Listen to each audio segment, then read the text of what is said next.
Ahoj kamarádi, tak jsem se dal do aspoň trošku otřít motor, protože v průběhu příštího týdne pojede do servisu.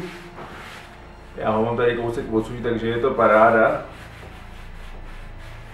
Protože pokud sledujete na Facebooku moji stránku, tak víte, že mi prasklo těsnění pod hlavou a teče mi volej z převodovky.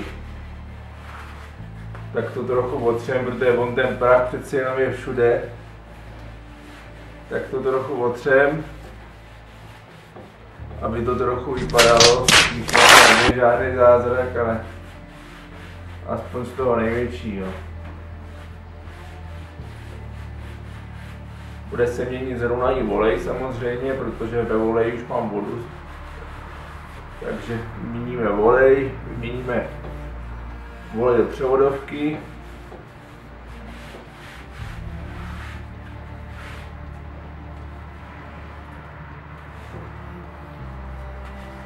Takže to takhle trošku potřebujeme, aby nás tak nepomluvili, no.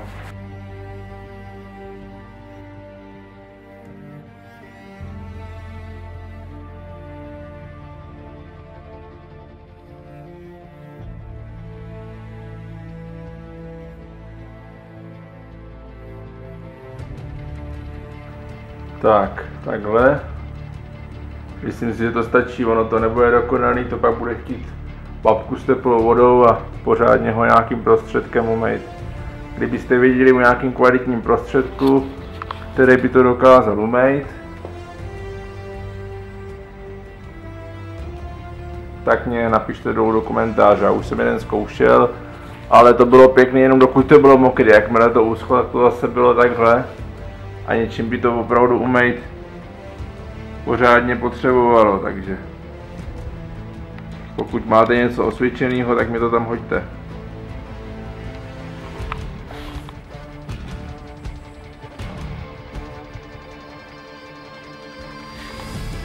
Tady vám můžu ještě ukázat volej, který jsem včera přivez z Hradce od firmy.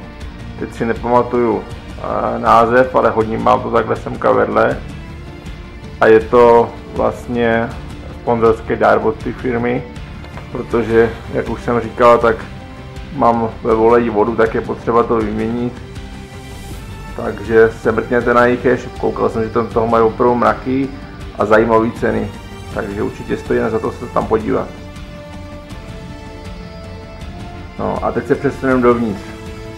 Zkusíme to ještě potřít nějakou vevnitř trošku. Tak. A trošku to otřem tady vevnitř, otřem takhle sedačku, protože je to špinavý. Tady to vidíte takhle.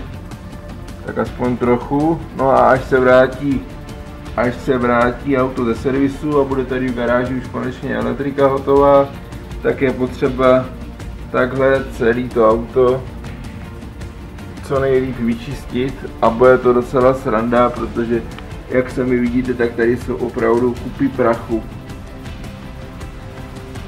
Ještě vám to ukážu takhle zezadu. Jo, tady vzadu takhle to samý všude, samý prach. Takže všechno nějak rozumně uklidit, dodělat pár drobností a pak hurá do tábora pro řízení, no.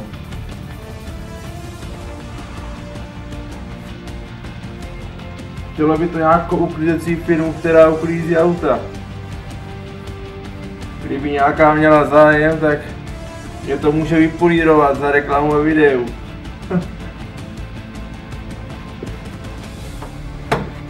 Já teď jsem to tady otočil, nevadí.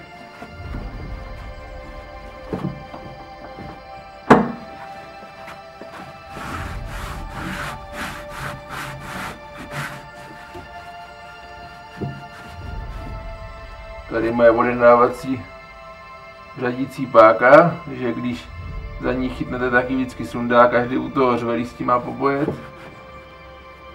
Kdybyste náhodou někdo měl originální vy tam vlastně na to nevidíte, tenhle originální kryt na Felicii, tak mi dejte vědět a nějak se domluvíme. Já tady mám totiž z Octavie tuhle